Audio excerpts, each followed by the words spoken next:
وهو الذي يبدأ الخلق ثم يعيده وهو أهوان عليه। আর তিনি সৃষ্টির সূচনা করেন, অতঃপর তিনি তা সৃষ্টি করবেন পুনর্বার। আল্লাহুল মাসালুল আ'লা ফিস সামাওয়াতি ওয়াল আরদ, এটা তার জন্য খুবই সহজ। আর আকাশমণ্ডলীয় পৃথিবীতে সর্বোচ্চ উপমা তারই।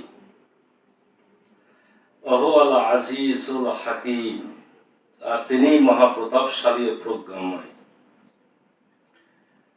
দারাবা লাকুম মাসালাম মিন আনফুসিকুম, তিনি আল্লাহ তোমাদের জন্য তোমাদের নিজেদের মধ্যে একটি দৃষ্টান্ত পেশ করছেন। হাল লাকুম মিম্মা মালাকাত আইমানুকুম মিন শুরাকা ফীমা রাযাকনাকুম ফাআনতুম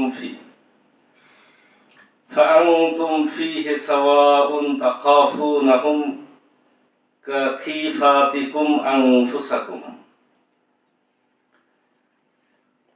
তোমাদের আমরা যে রিজিক দিয়েছি,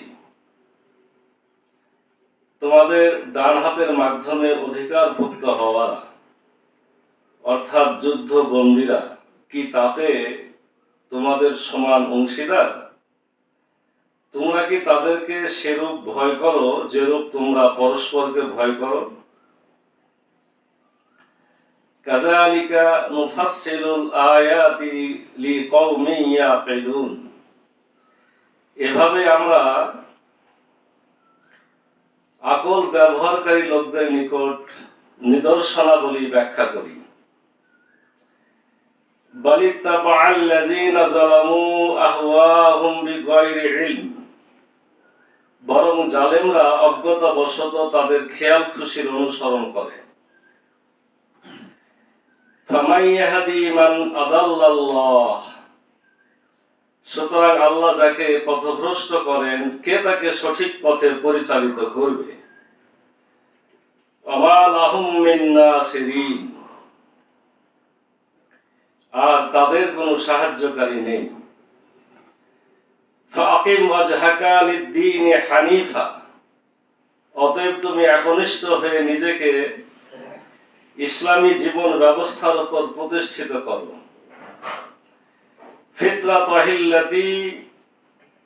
ফিতরাতাল্লাহিল্লাতী ফাতারান নাসা আলাইহা,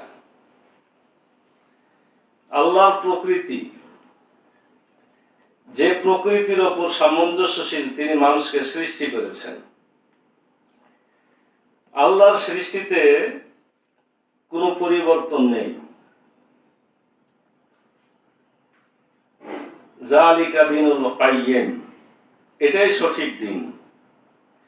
ওয়ালাকিন্না আকসারান নাসি লা ইয়ালামুন, এটা স্থায়ীভাবে সঠিক জীবন ব্যবস্থা, কিন্তু অধিকাংশ মানুষ জানে না। মুনিবিনা ইলাইহি আত্তাকুহু ওয়া আকিমুস সালাতা ওয়া লা তাকুনু মিনাল মুশরিকিন, বিশুদ্ধ চিত্তে তার দিকে প্রত্যাবর্তনকারী হয়ে এবং তার সম্পর্কে সচেতন হও, আর সালাত কায়েম করো, এবং মুশরিকদের অন্তর্ভুক্ত হয়েও না। মিনাল্লাযীনা ফাররাকু দীনাহুম ওয়া কানু শিয়া, মিনাল্লাযীনা ফাররাকু দীনাহুম ওয়া কানু শিয়া, যারা নিজেদের দ্বীনে মতভেদ সৃষ্টি করেছে এবং বিভিন্ন দলে বিভক্ত হয়েছে। কুল্লু হিজবিন বিমা লাদাইহিম ফারিহুন, তারা প্রত্যেক দলই নিজেদের যা আছে তা দিয়েই খুশি।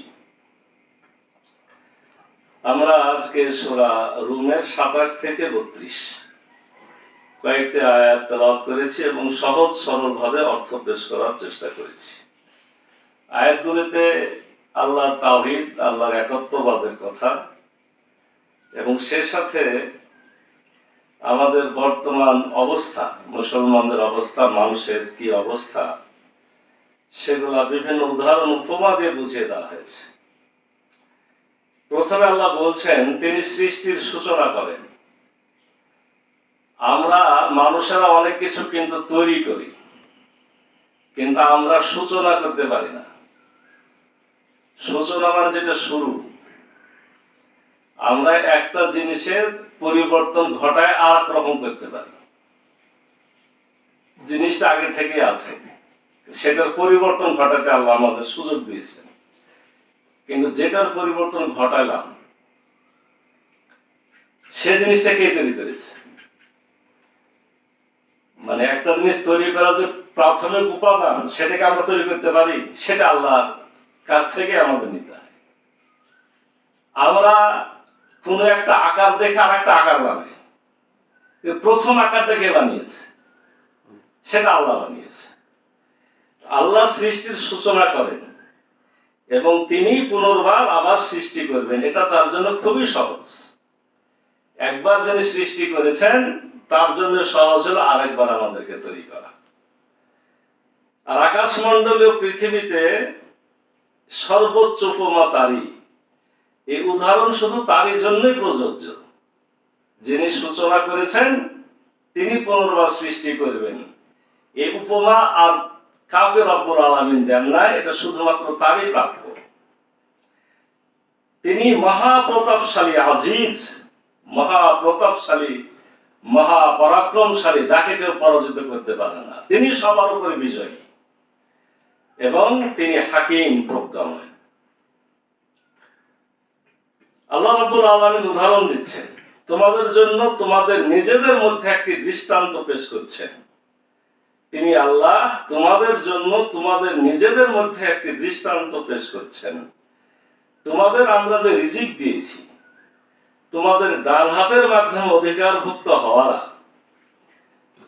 ডান হাতের অধিকারভুক্ত হওয়া বলতে তখনকার সময় কৃতদাস ছিল, কিনা বেচা, মানুষকে কিনা বেচা করা যেত। এখনকার সময় যেমন আমরা গরুর হাটে, ছাগলের হাটে গরু ছাগল ক্রয় করি, তখনকার অবস্থা এত জঘন্য ছিল। তখন কেন, আমাদের ইসলাম আসার পরেও এই ব্যবস্থা বিশ্বের বহু দেশে বহু বছর পর্যন্ত ছিল। এই যে আমেরিকাতে যে কৃষ্ণ কালো লোকগুলাকে দেখা যায়, এই লোকগুলাকে এক সময়তে এই আমেরিকাতে মানে কেনা বেচা হয়েছে, বিক্রি হয়ে তারা এসেছে। এখন পর্যন্ত যতই তারা অনেক বড় বড় পদে যাক না কেন, তাদেরকে যারা সাদা তারা ছোট চোখেই দেখে। এই যাদেরকে ক্রয় করা হতো এরা হলো ডান হাতের অধিকারী।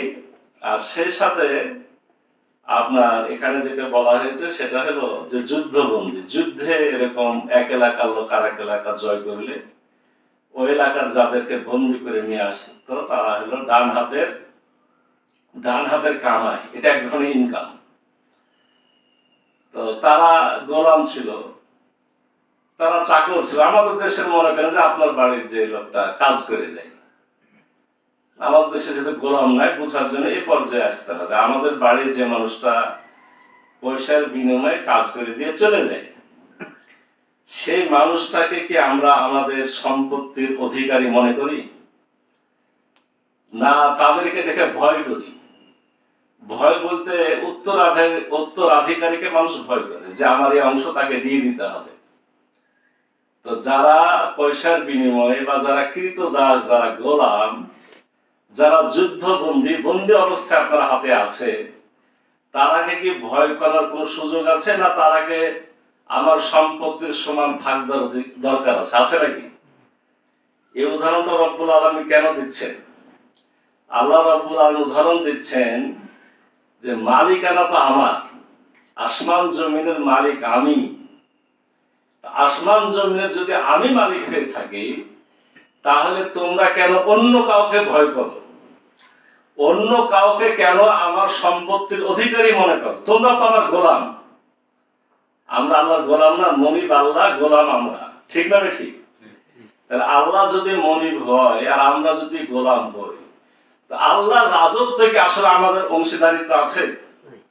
গোলামের কোন অংশীদারিত্ব আছে? কোন ভাগ আছে? যিনি মালিক তার আমাদেরকে ভয় করার কোন দরকার আছে যে আমি তার কাছে ছিনাই নিব? আল্লাহ উদাহরণটা খুব শক্ত ভাষার জন্য ব্যবহার করছেন যে যারা তোমরা আমার সাথে কাউকে শরীক করো, তারা এরকম জঘন্য চিন্তা করে ফেলেছ যে আমার ভাগ মনে হয় অন্য কারোর কাছে আছে। অর্থাৎ রব্বুল আলামিন চাচ্ছেন যে তোমরা আমার সাথে কাউকে অংশীদার সাব্যস্ত করবে না, কাউকে শরীক সাব্যস্ত করবে না। কাযালিকা নুফাসসিলুল আয়াত, এভাবে আল্লাহ তার আয়াতকে বর্ণনা করেন লিকাউমিন ইয়াকিলুন, যারা আকলওয়ালা, যারা বিবেকওয়ালা, ইংরেজিতে যারা কমন সেন্সওয়ালা, সাধারণ জ্ঞান যাদের আছে তাদের জন্য এই উদাহরণটাই যথেষ্ট। বরং জালেমরা অজ্ঞতাবশত তাদের খেয়াল খুশির অনুসরণ করে। আমরা এর আগেও বলেছি যে আল্লাহুম্মা ইন্নী যালামতু নাফসি, মানুষ যখন পাপ করে তখন মূলত নিজের উপরে জুলুম করে। নিজের উপর জুলুম করা মানে নিজের যে বিবেক আছে, আকল আছে, এটাকে কষ্ট দেওয়া, এটা হলো নিজের উপরে জুলুম করা। আল্লাহ বলছেন তাহলে যারা জুলুম করে তারাই জালেম। জালেমদের কাজ হলো তাদের খেয়াল খুশির অনুসরণ করা। জালেমরা আল্লাহ কি বলছে সেটা না শুনে নিজের মনে যা চায় তাই করে, এটা হলো একটা জালেমের উদাহরণ। জালেমরা অজ্ঞতাবশত তাদের খেয়াল খুশির অনুসরণ করে। সুতরাং আল্লাহ যাকে পথভ্রষ্ট করেন, কে তাকে সঠিক পথে পরিচালিত করবে? আল্লাহ কি কাউকে আবার জোর করে পথভ্রষ্ট করেন নাকি? আল্লাহ জোর করে করেন না। এখানে আল্লাহ রাব্বুল আলামিন করেন বলতে আল্লাহর এটা বিধান, আল্লাহর পদ্ধতি। তুমি যদি জালেম হয়ে যাও, তুমি যদি নিজের খেয়াল খুশির অনুসরণ করো, তাহলে কে তোমাকে আবার সঠিক পথে নিয়ে আসবে? তাহলে তোমার সঠিক পথে আসার কোনো সুযোগ নাই। আর তাদের কোনো সাহায্যকারীও নেই এবং তাদেরকে কোনো সাহায্য করা হবে না। এখন বলবেন যে যারা এরকম অন্যায় করে তারা তো দুনিয়াতে একটু ভালো থাকে, তাদেরই সহায় সম্পত্তি বেশি। তো এই সাহায্য বলতে আখিরাতের সাহায্য। তাদের জন্য কেউ সুপারিশ করবে না, তাদেরকে কেউ সাহায্য করবে না। লা তানফাউহা, তার জন্য কোনো সুপারিশ নাই। লা তানফাউহা শাফাওয়াতু ওয়ালা হুম ইউনসারুন, তাদের জন্য কোনো সুপারিশও নাই, তাদের জন্য কোনো সাহায্যকারীও নাই। আল্লাহ যদি সেদিন সাহায্য না করে, কারো সাহায্য করার ক্ষমতা আছে? কোনো ক্ষমতা নেই। অতএব তুমি একনিষ্ঠ হয়ে ফাকিম ওয়াজহাকা লিদ্দীন হানিফা, অতএব তুমি একনিষ্ঠ হয়ে নিজেকে ইসলামী জীবন ব্যবস্থার উপরে প্রতিষ্ঠিত করো। তাহলে আমাদের কাজ কি? যে সব ছেড়ে দিয়ে ইসলামকে, দ্বীনকে একনিষ্ঠভাবে, ঐকান্তিকভাবে, একান্তভাবে, শুধুই মাত্র আল্লাহর সন্তুষ্টির জন্য ইসলামের সকল পদ্ধতির অনুসরণ আমাদের করতে হবে যদি আমরা বাঁচতে চাই। ফিতরাতাল্লাহিল্লাতী ফাতারান নাসা আলাইহা, আল্লাহর প্রকৃতি, এটা আল্লাহর নেচার, যে প্রকৃতির উপর তিনি মানুষকে সৃষ্টি করেছেন। ইসলামটা কি? ইসলামটা হলো মানুষের ফিতরাতের সাথে সম্পর্কযুক্ত। ফিতরাত অর্থাৎ ইসলাম এমন ভাবে তৈরি করা আছে, ইসলামের কাজ করাটাই সামঞ্জস্যপূর্ণ। এই যে একটা উদাহরণ দেখেন, যে মানুষ কোরআন মুখস্থ করে। আচ্ছা, দুনিয়াতে তো আরো অনেকে বিশুদ্ধ কেতাব দাবি করে। আপনার হিন্দুরা তাদের কেতাব আছে, বৌদ্ধদের কেতাব আছে, খ্রিস্টানদের আপনার ইনজিল আছে, ইহুদিদের তওরাত আছে। এই কেতাবগুলা আপনার মুখস্থ হাফেজ আছে, এরকম কোন সংখ্যা বা কথা কোন খবরে কোনদিন পড়েছেন? যেটা গোটা মুখস্থ আছে, এত হাজার লোকের আপনার বাইবেল মুখস্থ আছে, এরকম কোনদিন শুনেছেন? কারণ সেগুলো তারা বিকৃত করেছে। আর এই কোরআনটা মুখস্থ কেন করা যায়, কেন সহজ?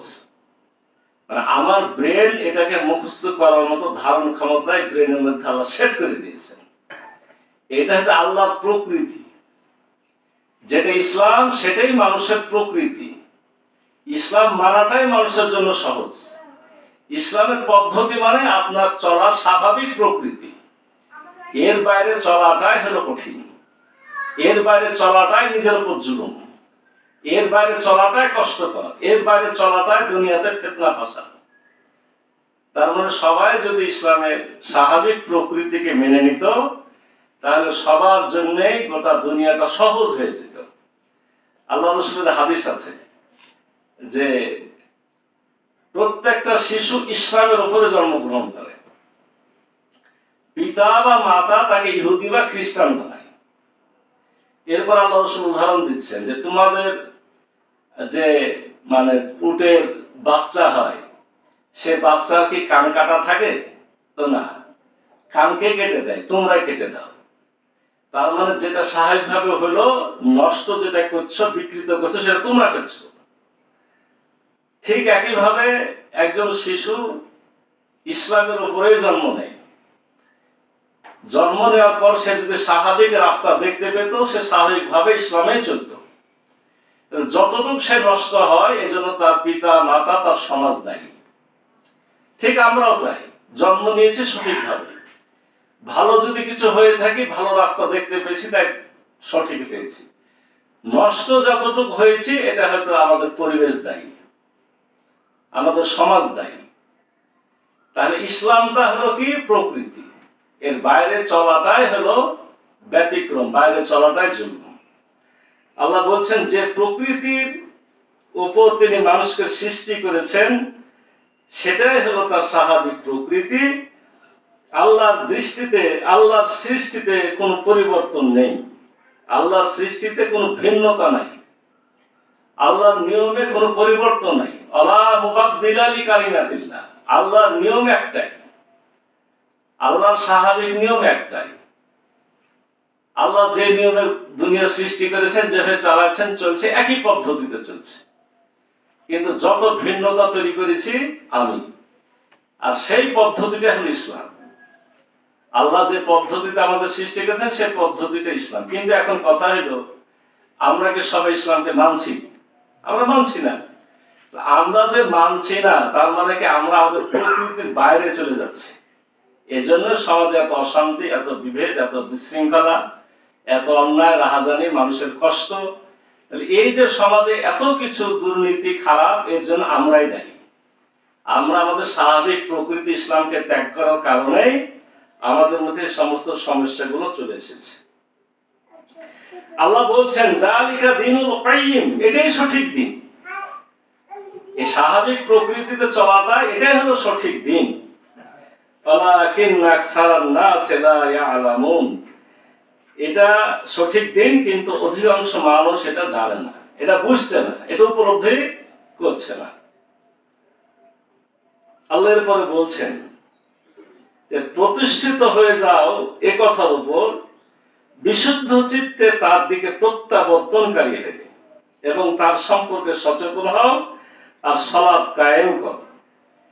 বিশুদ্ধ চিত্তে তার দিকে প্রত্যাবর্তনকারী হও, মানে এতদিন যা করেছে, এখন বিশুদ্ধ ভাবে তার দিকে তোমরা ফিরে আসো, এবং তার ব্যাপারে সচেতন হও, তাকেই ভয় করো। তার ব্যাপারে সচেতন হও, আল্লাহ সচেতন হও। আমরা স্বাস্থ্য সচেতন বলি, যে ওই লোকটা স্বাস্থ্য সচেতন। স্বাস্থ্য সচেতন মানে কি? সে সঠিকভাবে গোসল করে, সঠিক সময়ে খায়, সঠিক সময়ে ঘুমায়, মানে সে চায় যে তার শরীর স্বাস্থ্যটা ভালো থাকুক। তাহলে এটা যদি স্বাস্থ্য সচেতন হয়, তাহলে আল্লাহ সচেতন মানে কি? আল্লাহ সচেতন মানে সবসময় একটা মানুষ চিন্তা করবে, আমার আল্লাহ কিসে খুশি, আমি সেটা করবো, আল্লাহ কিসে বেজার সেটা করবো না। আল্লাহ যেটা করলে আনন্দ পাবে, আমি সেটা করবো। আল্লাহ যে পদ্ধতিতে চলতে বলেছে, সেটা করবো। এটা হলো আল্লাহ সচেতন। এখানে বলা হয় যে তোমরা প্রত্যাবর্তন করো, মানে ফিরে এসো আল্লাহর দিকে, এবং আল্লাহ সচেতন হও। ওয়াত্তাকুহু, তাকে ভয় করো, তাকে তার ব্যাপারে সচেতন হও। ওয়াকিমুস সালাহ, এবং সালাতকে কায়েম করো। সালাত কায়েম, এটা তো একটা বিরাট অর্থবোধক শব্দ। সালাত কায়েমের সোজা অর্থ হইল যে সালাতের অনুষ্ঠান এবং সালাতে পঠিত বিষয়সমূহ হতে দিতে চাওয়া শিক্ষা গ্রহণ করে সে শিক্ষা ব্যক্তি, সমাজ, পরিবার, রাষ্ট্রীয় জীবনে প্রতিষ্ঠিত করা, এটা হলো আকিমুস সালাহ। এর প্রাথমিক আকিমুস সালাহ প্রাথমিক ব্যাখ্যা হলো একটা মসজিদ থাকবে, ইমাম সঠিক সময় আসবে, মুয়াজ্জিন সঠিক সময় আজান দেবে, মুসল্লিরা এসে নামাজ পড়ার জায়গা, এটা হলো একটা সহজ অর্থ। কিন্তু বিস্তারিত অর্থটা কি? এর বিস্তারিত অর্থ হলো ওই সালাত তো শুধু পড়ে চলে গেলে কোনো লাভ নাই। এর বিস্তারিত অর্থ হলো যে সালাতের একটা অনুষ্ঠান, যে আমরা সঠিক সময়তে আসলাম, আজান হলো, মসজিদে ইমাম নামাজ পড়ায় দিল, এটা হলো একটা অনুষ্ঠান কেবল হইল। এই অনুষ্ঠানের মধ্যে শিক্ষা আছে। আবার এই সালাতের মধ্যে যেগুলো আমরা পড়ছি এটা পঠিত বিষয়, কোরআন পড়ছি, রুকুতে তাসবিহ পড়ছি, সিজদায় তাসবিহ পড়ছি, বিভিন্ন দোয়া দরুদ পড়ছি, এগুলোর মধ্যে শিক্ষা আছে। তাহলে এই অনুষ্ঠান থেকে শিক্ষা এবং পঠিত বিষয় থেকে শিক্ষা, এই শিক্ষাগুলো আমাদেরকে গ্রহণ করতে হবে। গ্রহণ করে এই শিক্ষা আমার জীবনে, আমার পরিবারের জীবনে, আমার সমাজ জীবনে, আমার রাষ্ট্রীয় জীবনে এই শিক্ষাটা বাস্তবায়ন করতে হবে। এটা না হচ্ছে আকিমুস সালাহ। আল্লাহ বলছেন তাহলে কি কি? যে তোমরা যারা ভুল করেছো এতদিন, তওবা করে ফিরে এসো, আমার ব্যাপারে সচেতন হও এবং তোমরা সালাতকে কায়েম করো। ওয়ালা তাকুনু মিনাল মুশরিকিন, আর মুশরিকদের অন্তর্ভুক্ত হও না। মিনাল্লাযিনা ফাররাকু দীনাহুম ওয়া কানু শিয়া, যারা নিজেদের দিনে মতভেদ সৃষ্টি করেছে এবং বিভিন্ন দলে বিভক্ত হয়েছে। কুল্লু হিজবিম বিমা লাদাইহিম ফারিহুন, তারা প্রত্যেক দলই নিজেদের যা আছে তা নিয়ে খুশি। যুগে যুগে মানুষেরা বিভিন্ন দলে বিভক্ত হয়েছে। আপনার ইহুদিদের মধ্যে অনেক দল আছে, খ্রিস্টানদের মধ্যে অনেক দল আছে। রব্বুল আলামিন বলছেন যে যুগে যুগে মানুষেরা বিভিন্ন দলে বিভক্ত হয়েছে। এখন আমাদের মুসলমানদের মধ্যেও কি আছে? অনেক বিভক্তি আছে, অনেক দল আছে। সমস্যাটা কোথায়? আল্লাহ এখানে বলছেন যে বিভক্ত হওয়াটা তো খারাপ ছিল না, সমস্যাটা হলো সবাই নিজেদের মধ্যে যতটুকু আছে ততটুকুকে যথেষ্ট মনে করছে। মানে আমার কাছে দুয়ানা আছে, আমি দুয়ানাতেই খুশি, আপনার কাছে চারানা আছে, চারানাতে খুশি। মানে কুয়ার ব্যাং মনে করছে যে এটাই আমার জন্য গোটা বিশ্ব। ওই যে হাতি দেখার গল্প আছে, যে হাতি দেখতে গেছে কিছু মানুষ, সবাই অন্ধ। তো অন্ধ হলে হাত দিয়ে দিয়ে বুঝতে হবে, তো যে কান ধরেছে, কান নেড়ে চেড়ে এসেছে, হাতি দেখতে কেমন? তো কুলার মতো। যে সুর ধরেছে, সুর ধরে ফেরত আসছে, যে হাতি দেখতে কেমন? তো পাইপের মতো। যে পা ধরেছিল, পাকে তার ছোঁয়ার সুযোগ, হাতি কেমন? তো পিলারের মতো। যে বডি নেড়েছে, হাতি দেখতে কেমন? তো দেওয়ালের মতো। আসলে কি কারি কথা সঠিক হলো? বর্তমানে মুসলমানের অবস্থাও তাই। ইসলামের বিধানগুলা কেউ শুধু দোয়া আজকার নিয়ে আছে, কেউ শুধু দাওয়াতি কাজ নিয়ে আছে, কেউ শুধু যুদ্ধ জেহাদ নিয়ে আছে। কিন্তু সবগুলাকে একসাথে না করলে পরিপূর্ণ দিন কিন্তু হবে না। এই আয়াতে 72 দল 73 দলের 72টা জাহান্নামী কথা বলা নাই, বরঞ্চ আল্লাহ বলতে চাচ্ছে যে তোমরা যে বিভিন্ন দলে বিভক্ত হয়েছে, সমস্যাটা হলো নিজ নিজ যা আছে তাই নিয়ে খুশি। এটা হলে হবে না। আল্লাহ রাব্বুল আলামিন নির্দেশ হলো উদখুলু ফিস সিলমি কাফা, তোমরা ইসলামে পরিপূর্ণরূপে দাখিল হও। অর্থাৎ ইসলামের সকল বিধানগুলোকে একত্র করে সকল বিধান মানো, তাহলে তোমরা শান্তি পাবে। ছিন্ন বিচ্ছিন্ন করে মানার নাম ইসলাম নয়। আসুন রব্বুল আলামিন আজকের আলোচনা থেকে অনেকগুলো গুরুত্বপূর্ণ বিষয়, একেবারে আল্লাহ উদাহরণ দিয়ে শুরু করলেন। আল্লাহ শিরক করা যাবে না, এখান থেকে শুরু করে সঠিক দিন কাকে বলে, এরপরে সালাত কায়েম, এবং সর্বশেষ যা আমরা যাতে বিভক্ত না হয়ে ওয়াতাসিমু বিহাবলিল্লাহি জামিআও ওয়ালা তাফাররাকু, আমরা যাতে সবাই ইসলামকে দলবদ্ধভাবে একত্রিত হবে, সকল বিধানকে একসাথে আমরা ধরে অগ্রসর হই, তার আহ্বান জানানো হয়েছে। এই শিক্ষাগুলো আমরা গ্রহণ করি এবং আমাদের ব্যক্তি, পরিবার, সমাজ জীবনে এই আমাদের শিক্ষাকে বাস্তবায়ন করি। আল্লাহ আমাদের সে তৌফিক দান করুন সকলকে। আল্লাহ সুবহানাকাল্লাহুম্মা বিহামদিকা আশহাদু আল্লা ইলাহা ইল্লা